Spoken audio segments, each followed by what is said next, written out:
Hey guys, this is your opening line report for EPL Matchday 7. We're doing this on Tuesday.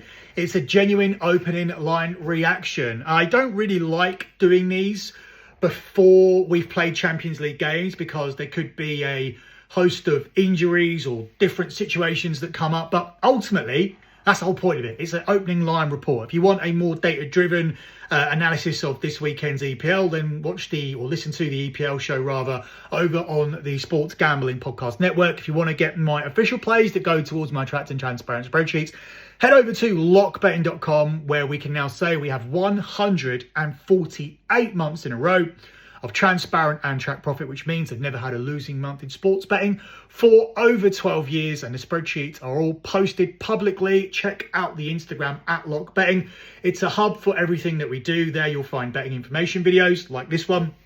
You'll find free plays posted. It's also a place to contact me if you have any questions. But most importantly, what you'll see is the spreadsheet, so you can see the type of bets we do, the sports we bet on, and most importantly, how we sensibly manage a bankroll and still get everyone to a profit every single month, so you can start investing in sports rather than gambling on sports with Lock Betting over at lockbetting.com. So the action begins on Friday. Friday night kickoff is back. We've got Friday night kickoff and we've got the 12:30 morning kickoff this week. I actually prefer it that way. I like to be able to see as many games as possible without having to use the dodgy box. Bournemouth open up at home to Fulham. They're at 10-11. It's 5-2 on the draw. It's 3-1 here on Fulham. Tough one, this one. I think I'd probably go with goals. I've been waiting to fade Fulham, and that came to fruition. It was sort of a double up spot, wanting to fade Fulham and then wanting to take Villa to get their first win of the season, and we did take that at the weekend, so that was a good spot for us. Not sure I 100% trust Bournemouth to win this game, but if I picked a winner, they would be my lean because it's a difficult place to go to, especially on a short week. The early kickoff sees Tottenham travelling to Leeds, where Tottenham are priced up here at 5-4. It's 23-10 on the draw, and it's 9-5 here on Leeds. I think it's a tough trip for Tottenham.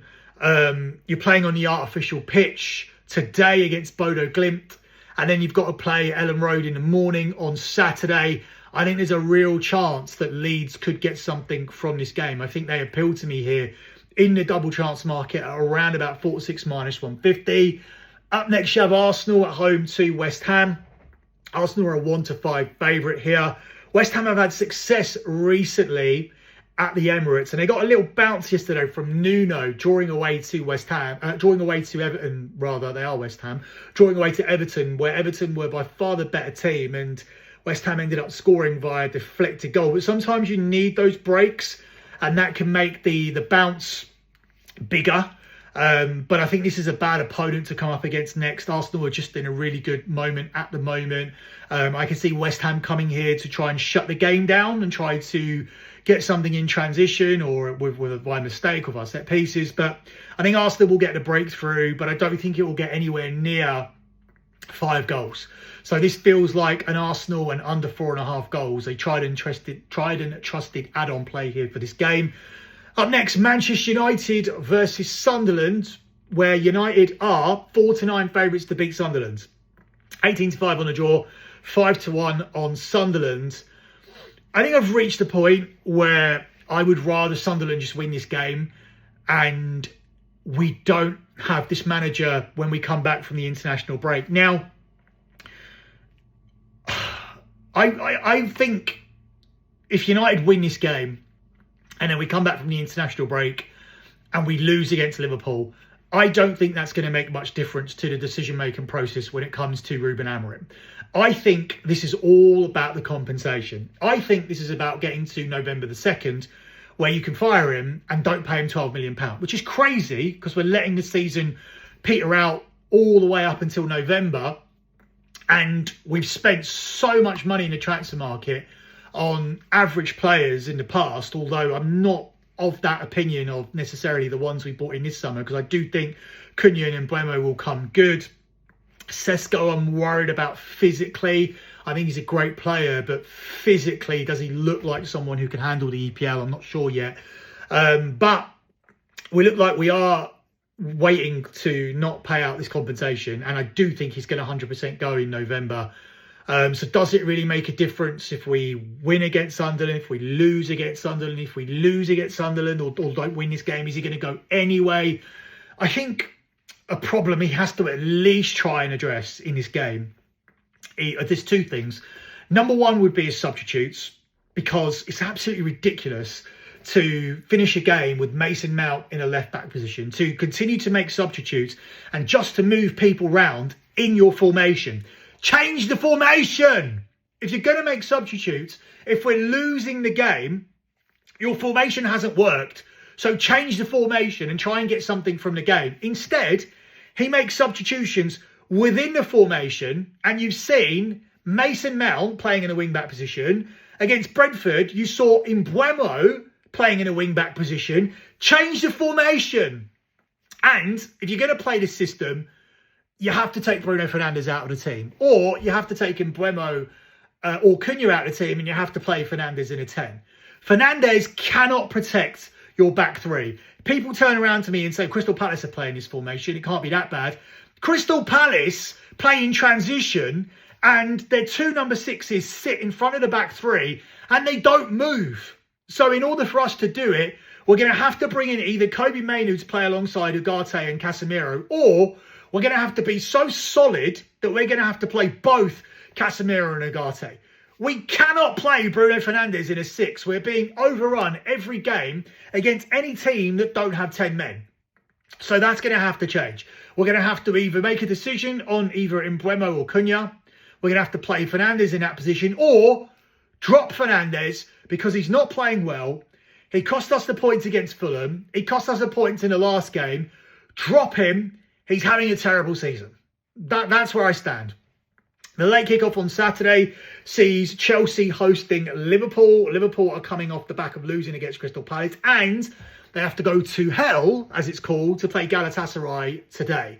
I think Chelsea will get something from this game. Liverpool are a 11-10 favourite. I don't understand that. I think it's a real possibility that Arsenal, who've had a much more difficult schedule, finish this weekend top of the table. That will be a huge statement.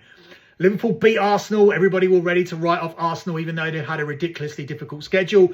Now they're on 13 points. They've got a point more than I thought they'd have after 6 games. I think they'll beat West Ham this weekend. And I think Liverpool will drop points against Chelsea. And Arsenal, after having a much, much more difficult schedule, will sit top of the Premier League with much, much easier games coming up. So well done to Arsenal. And I think well done to me will be in order at the end of the season when Arsenal are crowned champions. Up next, you have Everton hosting Crystal Palace, where Palace are unbeaten in 18, but come to Everton as a 2-1 underdog. For me, this is Palace on the double chance market, Palace in the draw no bet market, or Crystal Palace as a live underdog to be the first team to win at Hill Dickinson Stadium. Whatever ridiculous name it's called. I think it's Hill Dickinson. Yeah. I think they could be the first team to win there and go 19 games unbeaten. Newcastle are hosting Nottingham Forest, where Newcastle are at 46 minus 150. Not a great spot for Newcastle because they're dealing with the weekend dichotomy, but so are Forest. So I think Forest might get their first win under Ange against Midtjylland in Europa League, but I do feel they won't get their first win in the Premier League. This is a difficult assignment. I think Ange could actually push Ruben Amorim to be the next manager to go. If Ruben Amorim's going to last to November, which I think he will, there's no guarantee he's going to be next to go. Even though he's 46 minus 150 in the market, I think they could very, very pull the trigger on Ange and realise the mistake they've done, putting in this front foot attacking manager who likes to play with a high line, who's got a bunch of players that were bought to play Nuno's system, which is a defensive counter-attacking system. Ange Postecoglou could get the boot very, very quickly in this job. Up next, you have Aston Villa hosting Burnley. I expect Aston Villa to pick up back-to-back wins. Not much value there on the 4-7. So I would consider adding a under 4.5 goals angle here as well, because Burnley are going to come here and they're going to try and keep it tight as they usually do. Up next, you have Wolves versus Brighton, where Brighton come here as an even money favourite. That makes sense. Wolves looking for their first win of the season. I do not think they'll get it against Brighton. I think Brighton could be looking at back-to-back away wins off the back of an impressive win against Chelsea. Up next, you have Brentford hosting Man City. This is actually the last game, the late game on Saturday, the Sunday, the 4:30 kick-off, the Super Sunday. Man City are a 4-6 favourite, and I look for them to go to Brentford and do what Manchester United couldn't do and win this game. Man United made Brentford look good. Man United made Brentford look like a competent team because of our formation. It's easy to play against for everybody, especially when you give away 2 goals at the beginning of the game. I don't think City are going to do that. I expect City to go to Brentford and win this game, so I'll take them at 4-6 minus 150 here right now. That's it for me and this edition of the opening line report. I won't be doing anything for the international break, so you won't be seeing another opening line report for a couple of weeks. Until then, thanks for watching, guys. Thanks for listening.